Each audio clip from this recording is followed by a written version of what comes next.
Hey guys, welcome to my YouTube channel. और इस video में आप सीखेंगे कूलम्ब्स लॉ, जो आपका फर्स्ट चैप्टर है 12th क्लास फिजिक्स का इलेक्ट्रिक चार्जेस एंड फील्ड्स, उसका तीसरा पार्ट लेके आया हूँ मैं इस वीडियो में। Let's start. तो इस पार्ट में आप क्या सीखेंगे? इस वीडियो में आपको सीखने को मिलेगा कि कूलम्ब्स लॉ क्या होता है, लिमिटेशन ऑफ कूलम्ब्स लॉ क्या है, रिलेटिव परमिटिविटी क्या है, vector representation of Coulomb's law and finally some numericals, जिससे कि आपके इस कॉन्सेप्ट पे पकड़ एकदम मजबूत हो जाए। So let's start. तो सबसे पहले बात करते हैं 4 fundamental forces of nature. My dear, जो नेचर होता है उसमें 4 फंडामेंटल फोर्सेस होते हैं। क्यों हैं? कोई भी रीज़न नहीं जानता है। यानी सबसे पहले ग्रेविटेशनल फोर्सेस हैं, जिसकी जो डिस्कवरी की थी न्यूटन ने की थी। तो जब दो मासेस एक दूसरे से कुछ डिस्टेंस पे सेपरेटेड होते हैं तो इनके बीच में एक टाइप का अट्रैक्शन होता है, ग्रेविटेशनल फोर्स ऑफ अट्रैक्शन। क्यों है कोई नहीं जानता है, बट है। इसके बाद है इलेक्ट्रोमैग्नेटिक फोर्सेस। तो जब दो प्रोटॉन्स को, दो इलेक्ट्रॉन्स को या दो चार्जेस को जब हम एक दूसरे से एक डिस्टेंस पे रखते हैं तो इनके बीच अट्रैक्शन होता है। अगर अनलाइक चार्जेस हैं जैसे ये प्लस और ये माइनस, और रिपल्शन होता है अगर दोनों लाइक चार्जेस हैं। ये है electromagnetic forces. Alright, then we have strong forces. Strong forces होते हैं जो न्यूक्लियस के अंदर प्रोटॉन प्रोटॉन के बीच में होता है। ये प्रोटॉन है, ये पॉजिटिव होता है, ये प्रोटॉन भी पॉजिटिव है। लेकिन सोचो, पॉजिटिव पॉजिटिव होने के बावजूद ये अंदर न्यूक्लियस में कैसे हैं एक दूसरे के साथ में? किस वजह से हैं? स्ट्रॉन्ग फोर्सेस की वजह से, स्ट्रॉन्ग न्यूक्लियर फोर्सेस की वजह से। ये फोर्स इतना स्ट्रॉन्ग होता है कि जो उनका इलेक्ट्रोस्टैटिक रिपल्शन है उसको भी ओवरकम कर देता है और वो एक दूसरे से दूर नहीं जा पाते हैं। और ये जो फोर्स है ये यूनिवर्स का सबसे स्ट्रॉन्ग फोर्स होता है। एंड फाइनली हमारे पास वीक फोर्सेस होते हैं।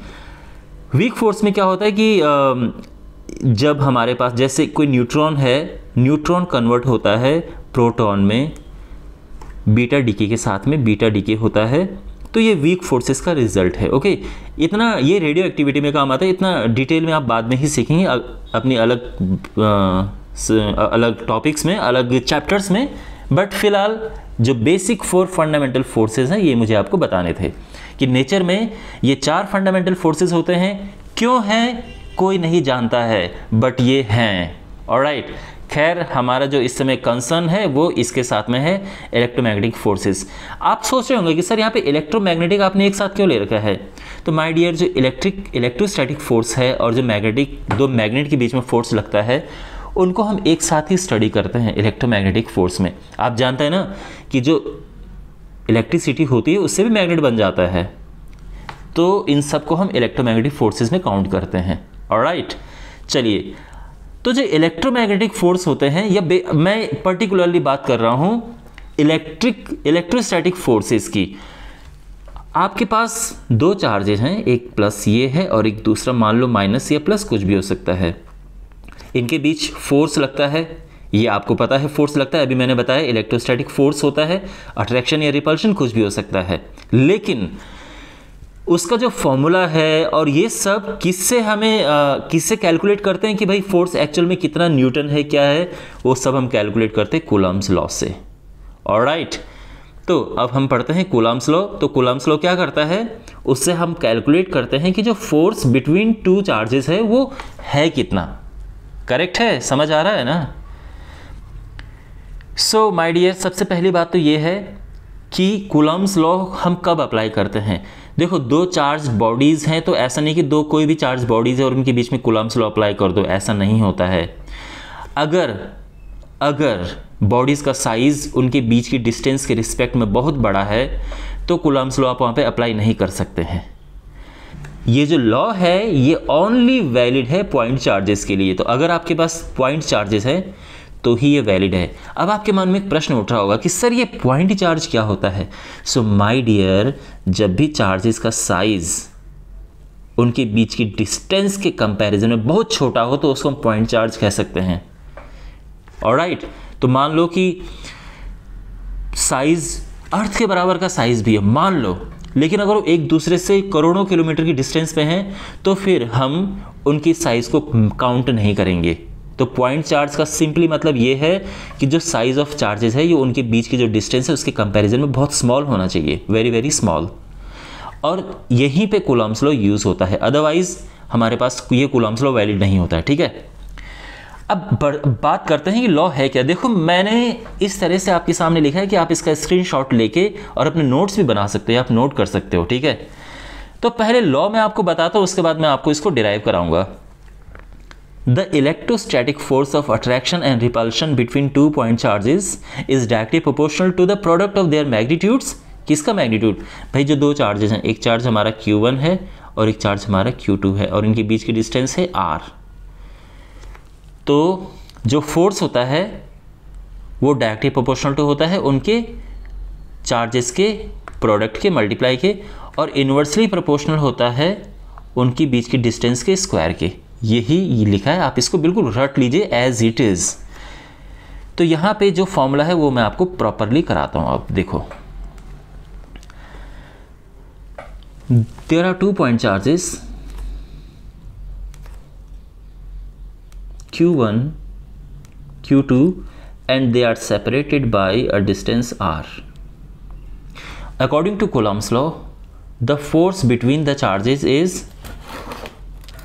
directly proportional to their magnitude. तो Q1 into Q2 and inversely proportional to the square of distance between them. अब होगा क्या कि इनको हमें कंबाइंड करना है, तो कंबाइंड जब करेंगे हम तो क्या होगा, Q1 Q2 ऊपर है तो ये ऊपर रहेगा अपॉन R² हो जाएगा। यहाँ तक ठीक है। अब ये प्रोपोर्शनलिटी, अगर हम ये साइन हटाएंगे यहाँ से ये वाला, तो उसकी जगह पे हमें क्या लगाना होगा, प्रोपोर्शनलिटी कांस्टेंट लगाना होगा। तो फोर्स हो जाएगा, देखो ये साइन हटा के हम यहाँ पे इक्वल लगाएंगे, लेकिन हमें K एक कांस्टेंट लगाना पड़ेगा, प्रोपोर्शनलिटी कांस्टेंट हम जिसे कहते हैं, and this is Q1 Q2 upon R²। और ये जो K होता है ये क्या होता है, ये होता है 1/4 pi epsilon naught Q1 Q2 upon R²। और ये है फोर्स। कूलॉम्स लॉ बिल्कुल यही है, ओके। तो आपको जो भी है इसको अच्छे से करना है कवर। Got it? यहाँ तक क्लियर हो गया। अब खेल समझो, ये जो यहाँ पे एप्सिलॉन नॉट लिखा है इसका बहुत बड़ा रोल है इसमें, ठीक है। तो चलो अब मैं आगे बढ़ता हूँ। आप प्लीज़ बच्चों आप इसको नोट करते रहिए साथ साथ में, ठीक है। तो अब मैं इसको मिटा रहा हूँ यहाँ से, ठीक है। यहाँ पे जो आपने एप्सिलॉन नॉट देखा इसको कहते हैं क्या, ये है परमिटिविटी ऑफ अ मीडियम। तो सबसे पहली बात तो ये है कि अगर मैं बात करूं एप्सिलॉन नॉट की, केवल एप्सिलॉन की बात करूं, ये होती है परमिटिविटी ऑफ अ मीडियम। लेकिन अगर यहां पे नॉट लगा है तो ये हो जाएगी परमिटिविटी ऑफ फ्री स्पेस। तो फ्री स्पेस में क्या क्या आते हैं, फ्री स्पेस में वैक्यूम आता है और फ्री स्पेस में एयर आता है। तो जहाँ पे अगर आपके पास वैक्यूम है या एयर है तो केवल एप्सिलॉन नॉट रहेगा, कोई प्रॉब्लम नहीं है, ठीक है, और बिल्कुल यही रहेगा।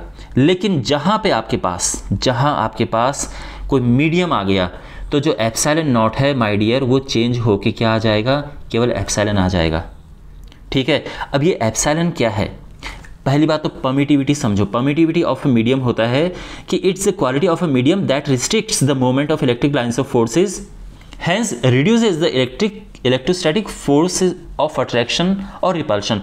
यानी सीधी सी बात यह है कि अगर एप्सिलॉन की वैल्यू जितनी ज़्यादा होगी फोर्स उतना कम होगा। ये सीधे शब्दों में ये कहानी इसकी। ये समझो कि वहाँ पे एक चौकीदार बैठा हुआ है और वो इलेक्ट्रिक लाइंस ऑफ फोर्सेस को रोक रहा है बार बार कि नहीं फोर्स यहाँ से नहीं जाएगा, ठीक है। वो फोर्स, ये समझो कि वो फोर्स को वीक बना देता है, कम कर देता है। तो जैसे जैसे इसकी वैल्यू बढ़ती रहेगी वैसे वैसे उनके बीच का फोर्स कम होता रहेगा, ठीक है। अच्छा, यहाँ पे जो मैं फॉर्मूले की बात कर रहा था, देखो माय डियर, फॉर्मूला क्या था,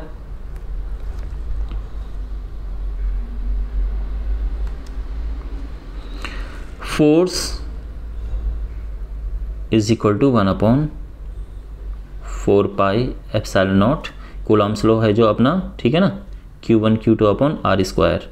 यहाँ पे जो ये एप्सिलॉन नॉट है ये वाला, ये इसीलिए लगा रखा है क्योंकि अभी सिस्टम हमने रखा है एयर में। अगर इस सिस्टम को हम किसी मटेरियल में डाल दें, किसी सब्सटेंस में डाल दें, एयर के अलावा किसी और, हम ऑयल में रख सकते हैं किसी और में, तो उससे क्या होगा कि अब जो फॉर्मूला है वो चेंज हो जाएगा। तो ये जो फॉर्मूला है 1/4π, अब एप्सिलॉन नॉट नहीं आएगा, केवल एप्सिलॉन आएगा, या कुछ लोग एप्सिलॉन के भी लिख देते हैं, तो आपकी मर्जी, या तो आप एप्सिलॉन के लिखो या केवल एप्सिलॉन लिखो, बात एक ही, ठीक है। Q1 Q2 upon R square. तो आप चेंज समझ गए। तो जब एयर में है तो एप्सिलॉन नॉट आएगा, जब एयर में नहीं है और किसी मीडियम में है तो एप्सिलॉन नॉट की जगह पे एप्सिलॉन के आ जाएगा। अब ये एप्सिलॉन के क्या है, देखो, जो एप्सिलॉन के है वो होता है epsilon naught into epsilon R, और जो ये एप्सिलॉन आर है यही है रिलेटिव परमिटिविटी ऑफ मीडियम। तो यहाँ पे जो ये फॉर्मूला है उसको हम क्या चेंज करके लिख सकते हैं, वो है 1/4π एप्सिलॉन नॉट, लेकिन साथ में एप्सिलॉन आर भी आ जाएगा, और ये हो जाएगा Q1 Q2 upon R square. I hope my dear students आप नोट्स बना रहे होंगे कॉन्स्टेंटली, तो ये इसको भी नोट कर लो। अब आप देखो इस फॉर्मूले में और इस फॉर्मूले में क्या अंतर है। इस फॉर्मूले में, इस फॉर्मूले में बस एक अंतर है कि अगर हमने कोई फोर्स किसी मीडियम में रखा है, मान लो मैं उसको एफ के ले रहा हूँ, ठीक है ना, मीडियम में रखा है, तो उसका जो फोर्स है वो इस फैक्टर से रिड्यूस हो जाता है। तो कहने का मतलब ये है कि अगर मैं एफ के निकालूँ यहाँ पे, तो वो जो एयर में था या वैक्यूम में था उसको सिंपली डिवाइड कर दो रिलेटिव परमिटिविटी से, और आपका फोर्स आ जाएगा उस मीडियम में। यानी अगर आपको मान लो क्वेश्चन है कि भाई एयर में 10 न्यूटन है, 10 न्यूटन फोर्स एयर में है, और हमने एक मटेरियल में डाल दिया जिसकी परमिटिविटी 2 है, तो अब नया फोर्स बताओ, तो आप सीधा डिवाइड कर दोगे, नया फोर्स 5 आ जाएगा, ठीक है। तो अभी इसके न्यूमेरिकल्स भी आपके पास आ गए हैं, बट इनको नोट करते रहो, जो बीच बीच में आपको ये फॉर्मूले मिल रहे हैं, ठीक है ना, जैसे ये वाला है, इसको भी आपको नोट करना है। ऑलराइट माय डियर, समझ आ रहा है सब। अब यहाँ पे जो इसकी वैल्यू होती है, ये जो 1/4π एप्सिलॉन नॉट है, इसकी मैं आपको वैल्यू बता देता हूँ।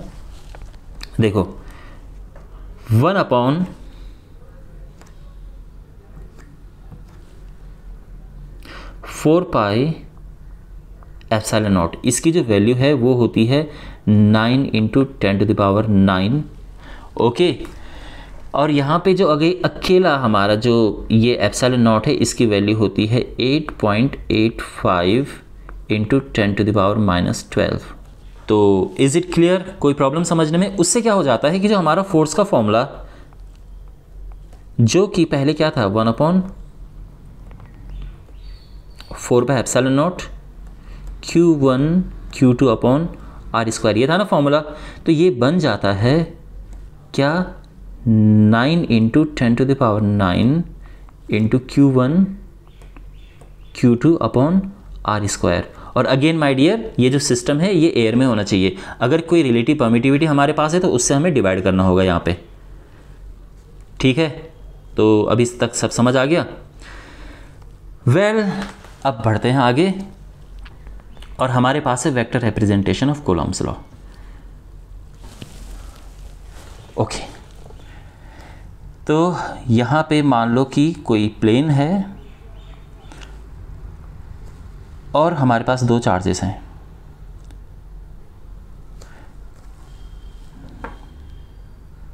Q1 Q2। अब जो ये पहला वाला चार्ज है Q1, इसका जो पोजीशन वेक्टर है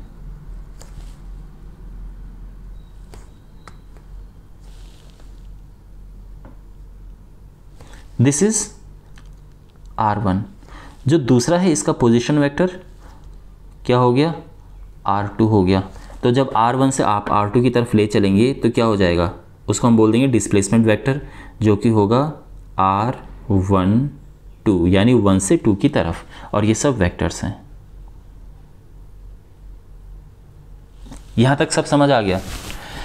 अब आप ये देखो, अगर ये दोनों जो चार्जेस हैं अगर ये पॉजिटिव हैं, देन व्हाट हैपन्स, दोनों अगर पॉजिटिव हैं तो जो पहला वाला चार्ज है वो रिपल्शन होगा उसमें, तो इसमें जो फोर्स होगा, मान लो कि मैं लिख रहा हूँ कि 1 में फोर्स 2 की वजह से है तो इस तरफ होगा।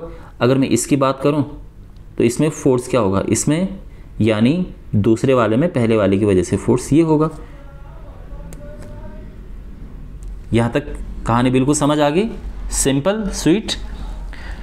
अब जो फाइनली जो हमारे पास देखो फोर्स 1 2, अगर हमें लिखना हो तो क्या होगा, ये हो जाएगा 1/4πε0 Q1 Q2 अपॉन R²। इनके बीच की डिस्टेंस ही R है, ठीक है ना, ये R है, मींस अगर हम सिंपल मैग्नीट्यूड की बात करें तो केवल R है। अब जो R12 है ये वेक्टर है, यानी इसमें डायरेक्शन भी है, लेकिन अगर मैं सिंपल डिस्टेंस बात करूं तो वो केवल R है। तो यहाँ तक तो ठीक है। अब आप कहेंगे कि सर ये तो आपने लिख दिया, लेकिन इसमें डायरेक्शन कहाँ है, ये R21 और यहाँ पे आ जाएगा डायरेक्शन के लिए एक कैप लगा देते हैं, ये बताता है कि ये डायरेक्शन वेक्टर है। ओके ठीक है। और अगर आपको इसको लिखना है इस फॉर्म में 1/4πε0 Q1 Q2 अपॉन R²। तो देखो डायरेक्शन वेक्टर क्या होता है माय डियर, डायरेक्शन वेक्टर होता है कोई भी वेक्टर अपॉन उसका मैग्नीट्यूड, सीधी सी बात है, ठीक है। तो यहाँ पे जो डायरेक्शन वेक्टर है मैं क्या करूँगा कि वो वेक्टर लिख दूंगा 21 अपॉन, अब उसका मैग्नीट्यूड तो R ही है, तो सिंपली ये R³ हो जाएगा, फुल एंड फाइनल, ठीक है ना। तो फाइनली जो ये यहाँ पे है मैं इसको सीधे R³ भी लिख रहा हूँ, ठीक है। तो यहाँ पे ये हो जाएगा R³। ये हमारा फाइनल आंसर आ गया। कोई प्रॉब्लम समझने में? ओके चलिए, ये vector representation of Coulomb's law था। अब इसके कुछ न्यूमेरिकल्स करते हैं। पहला न्यूमेरिकल ये है, find the nature and magnitude of electrostatic forces between two charges of magnitude 1 microcoulomb and -2 microcoulomb separated by 3 centimetre. तो यहां पे हमें बताना है, देखो Q1 दिया है 1 माइक्रोकूलम, जो Q2 है दैट इज -2 माइक्रोकूलम कूलॉम। तो माइक्रो मीन्स -6, उनके बीच की जो डिस्टेंस है that is 3 centimetre.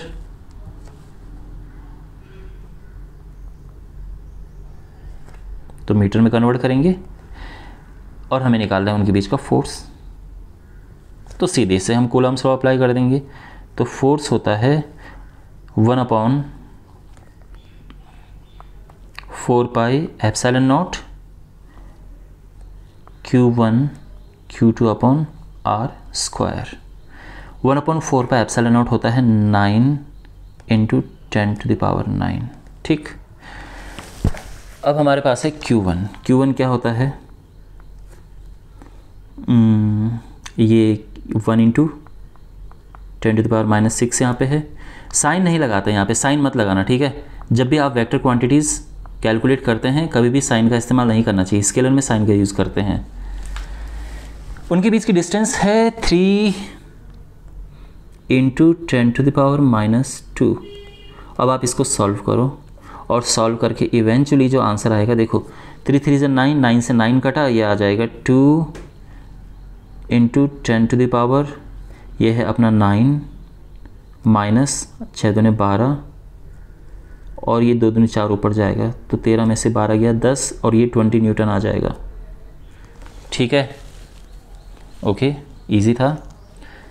Now we have this second question, force between two charges in air is 10 newton. तो जो फोर्स इन एयर है वो है 10 न्यूटन, तो मैं एयर के लिए सिंपली यहाँ पे 0 लगा देता हूँ ताकि लगे कि एयर है। अब उसके बाद जो रिलेटिव परमिटिविटी यानी एप्सिलॉन आर जो है अपना दैट इज़ 4। तो हमें बताना है कि भाई एफ के क्या है, यानी उस मीडियम में क्या फोर्स है। तो देखो क्या बताया था मैंने, किसी भी मीडियम में फोर्स, अगर एयर में आपको फोर्स पता है तो सिंपली इसका डिवाइड कर दो, तो ये हो जाएगा 10/4 Newton and answer would be 2.5 Newton and that's the answer. ठीक, next, ball having a charge +1 microcoulomb is attached to the ceiling. Another ball of mass 2 gram 5 cm below this is hanging in air. Find the nature and magnitude of the charge of the second ball. देखो question समझो आप पहले तो। ये है छत, छत में एक बॉल है, वो लटकी हुई है, चिपकी है यहाँ पे, ठीक है ना, छत पे चिपकी हुई है। लेकिन एक दूसरी बॉल इसके नीचे हवा में लटकी है। कैसे लटकी है? तो ऑब्वियस सी बात है कि इनके बीच में इलेक्ट्रोस्टैटिक फोर्स है।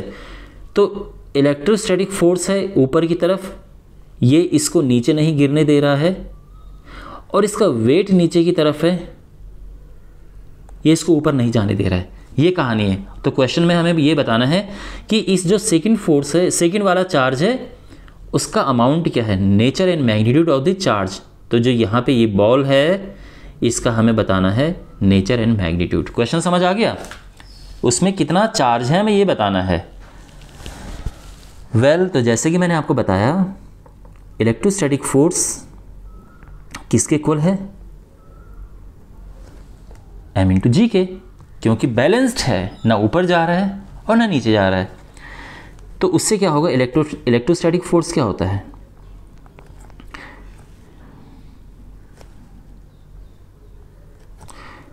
One upon 4 epsilon not. ठीक है, बल्कि एक काम करता हूँ मैं अब सीधे वैल्यू पुट कर देता हूँ, होप यू डोंट माइंड, क्योंकि फॉर्मूला बार बार लिखने की ज़रूरत नहीं है। 1/4 एप्सिलॉन नॉट होता है सीधे 9 × 10⁹। ठीक है, Q1 Q1 हमारे पास गिवन है 1 माइक्रोकूलम, Q2 हमें निकालना है। उनके बीच की डिस्टेंस क्या है, 5 centimetre below, sorry 5 centimetre below. तो ये हो गया 5 सेंटीमीटर का स्क्वायर। यहाँ तक तो हमने लगा दिया electrostatic force. Is it fine? और ये किसके इक्वल है, ये उसके वेट के इक्वल है। तो यानी वेट क्या है, mg है ना, तो मास क्या है उसका 2 ग्राम इंटू ग्रेविटी। ग्रेविटी में 10 ले रहा हूँ, क्वेश्चन में 10 है, आई मीन यस, क्वेश्चन में 10 गिवन है। ठीक है, अब हमने यहाँ पे इसे सॉल्व करना है। तो सॉल्व करने के लिए देखो कैसे करेंगे। जो Q2 है वो क्या होगा, देखो राइट हैंड साइड में हमारे पास है 2 × 10⁻, ये -2 हो जाएगा। ठीक है ना, एक 10 वहाँ पे ऑलरेडी है। ये नीचे से यहाँ ऊपर जाएगा, तो 5 × 5 = 25 × 10⁻⁻4 हो जाएगा। और जो यहाँ ऊपर है वो नीचे चला जाएगा डिनोमिनेटर में, तो 9 × 10⁻9 - 6 यानी 3। ये आ गया सीन। तो यहाँ तक सिचुएशन क्लियर है। अब इसको हमने सिंप्लीफाई करना है। 25 दूनी 50, 50 में 9 का डिवाइड करेंगे तो आ जाएगा 5.5, 9 × 5 = 45, 9 × 5 = 45, 5.5। ठीक है, बाकी बचे ये छोटे छोटे number.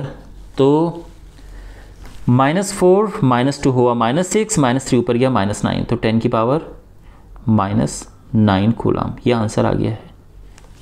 Is there anything you didn't understand here? Let's move to the next question.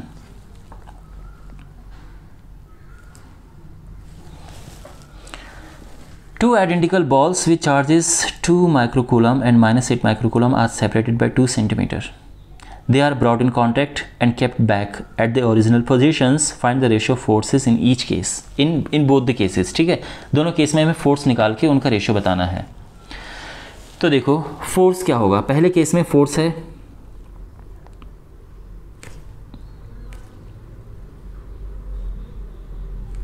9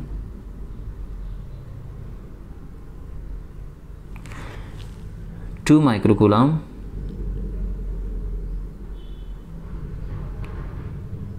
into 8 microcoulomb,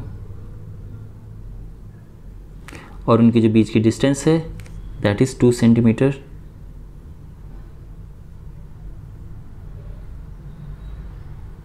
और आप इसे पूरा सॉल्व करेंगे तो ये आ जाना चाहिए 2 दूनी 4 और 8 दूनी 16, 16 का 4 36,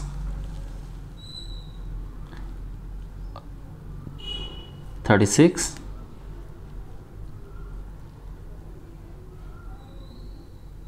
और जो 10 है उसकी पावर में क्या है, 6 दूनी 12, 13, 13 में से 12 गया 10, ये तो यही आ गया।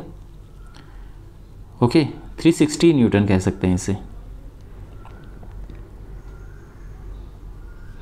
दूसरा केस, अब माय डियर यहाँ पे अब कहानी समझो, उनको आपस में टच कराएगा, तो टच कराने से क्या हो जाएगा कि दोनों में चार्ज सेम हो जाएगा।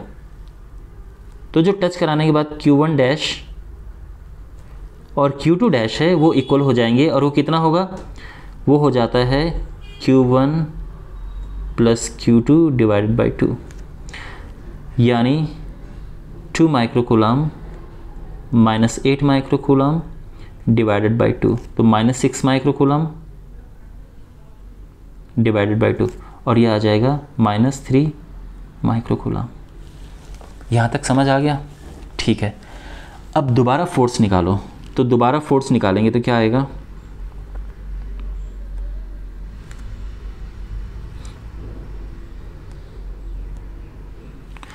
Q1 3 माइक्रोकूलम है, दूसरा भी 3 माइक्रोकूलम,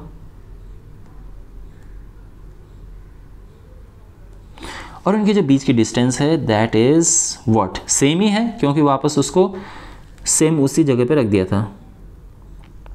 तो ये हो जाएगा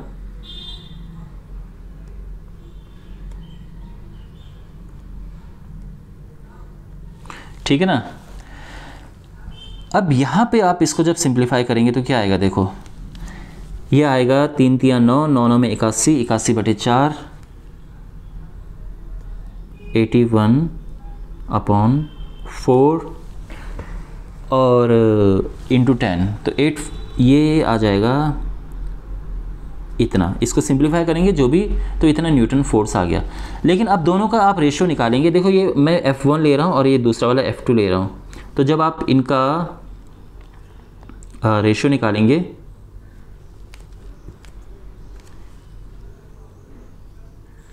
F1 रेशियो F2, तो दोनों को डिवाइड करेंगे, हमारे पास हमने इसे और इसे डिवाइड करना है, और डिवाइड करने पे ये जो वैल्यूज आएंगी ये आ जाएगा 0 से 0 कटा, 9 चौक 36, 36 9 में 81, 16 16:9। ठीक है, आप कर लेना इतना, आई थिंक आप कैपेबल हो कि आप ये डिवाइड कर सको।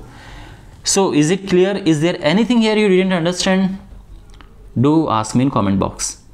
And now last final question, an electron is revolving around hydrogen nucleus, find the radius of the orbit if electron is moving with this speed। एक हाइड्रोजन न्यूक्लियस है तो ऑफ कोर्स पॉजिटिवली चार्ज होना चाहिए, और इसके around एक electron move कर रहा है, और ये जो इलेक्ट्रॉन है वो है नेगेटिवली चार्ज्ड। तो इनके बीच में एक क्या है, इलेक्ट्रोस्टैटिक फोर्स ऑफ अट्रैक्शन है ना, वो जो वही जो इलेक्ट्रोस्टैटिक फोर्स ऑफ अट्रैक्शन है, इसी वजह से ये मूव कर पा रहा है, अदरवाइज तो ये कहीं दूर ही चला जाता। तो कोई भी चीज़ जब सर्कल में मूव करती है माय डियर, तो उसको हमेशा एक सेंटर की तरफ से एक अट्रैक्टिव फोर्स होना चाहिए, एक फोर्स ऐसा होना चाहिए जो डायरेक्टली इनवर्ड हो। ठीक है भाई, आप रस्सी पे भी बांध के अगर आप किसी उसको घुमाते हैं तो रस्सी में एक टेंशन होती है, और ये जो टेंशन है ये इसको बैलेंस करता है। जो सन और जो अर्थ है उनके बीच में क्या होता है, ये सन है ठीक है ना, और इसके अराउंड अर्थ मूव करती है, ये इसके अराउंड मूव कर पा रही है, क्यों, क्योंकि उनके बीच में ग्रेविटेशनल अट्रैक्शन है। अगर ये नहीं होता तो इसीलिए बाहर चली जाती। तो हमेशा सेंट्रीपिटल फोर्स प्रोवाइड करने के लिए एक टाइप का अट्रैक्टिव फोर्स होना ज़रूरी है। तो यानी यहाँ पे जो अट्रैक्टिव फोर्स है वो कौन प्रोवाइड कर रहा है, देखो तो जो इलेक्ट्रोस्टैटिक फोर्स है ये प्रोवाइड कर रहा है क्या, सेंट्रीपिटल फोर्स। ठीक है, तो इलेक्ट्रोस्टैटिक फोर्स क्या होता है 9 × 10⁹ Q1 Q2, भाई पहले केस में भी इलेक्ट्रॉन है, सॉरी Q1 Q2, तो यहाँ पे जो है ये क्या है आप जानते हैं, चलो मैं यहाँ पे सीधे वैल्यू लिख देता हूँ, वैसे मैं E लिखना चाह रहा था बट नो प्रॉब्लम। एक यहाँ पे क्या है देखो, सेंटर पे न्यूक्लियस है, ये इसका चार्ज E होता है और इसके अराउंड, अब ये हाइड्रोजन न्यूक्लियस है इसलिए इसका चार्ज E है, ओके, क्योंकि उसमें केवल एक प्रोटॉन है, इसके अराउंड ये इलेक्ट्रॉन मूव कर रहा है, उसका चार्ज भी E है। तो मैं यहाँ पे एक काम करता हूँ Q1 Q2 का लिख देता हूँ E², और उनके बीच की डिस्टेंस R जो कि हमें निकालनी है वो R² हो जाएगा, और ये किसके इक्वल है, सेंट्रीपिटल फोर्स के इक्वल है जो कि होता है mv²/r। यहाँ पे देखो R से हुआ R कैंसिल, और जो फाइनली हमारे पास R है वो क्या आ गया, दैट इज़ ये ऊपर जाएगा और बाकी नीचे आएगा। सो 9 × 10⁹, ये ऊपर गया इंटू E²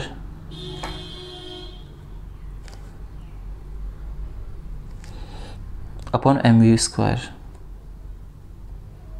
अब यहाँ पे सारी वैल्यूज़ पुट करो, 9 × 10⁹ हुआ, उसके बाद हमारे पास है E² E यानी 1.6, क्योंकि इलेक्ट्रॉन प्रोटॉन दोनों का ही बराबर होता है, -19² upon mass of electron which is 9.1 × 10⁻31, और उनकी जो स्पीड है 10⁶, और उसका हो गया स्क्वायर। यहाँ तक सब स्मूथ, और इसको फाइनली आप सॉल्व करेंगे तो सॉल्व देखो 9.1 एंड 9 अक्सर बहुत क्लोज हैं एक दूसरे के, तो इसको हम काट सकते हैं। 1.6 का स्क्वायर 2.56 होता है, बिकॉज नीचे 9.1 था तो 2.56 से थोड़ा सा कम होगा, ये 2.53 समथिंग होना चाहिए, तो ये हो जाएगा 2.53। आप कर लेना कैलकुलेट, ठीक है, आराम से, into 10⁻⁻10 metre. Okay, clear? Well my dear, ये था आपका कूलम्स लॉ। आई होप आपको ये वीडियोज़ अच्छे लग रहे होंगे। Do give me your feedback, अच्छा लगे तो भी बताना, नहीं लगे तो भी आप बताना ज़रूर, ठीक है। I will see in the next video with the next part. Till then take care, God bless you.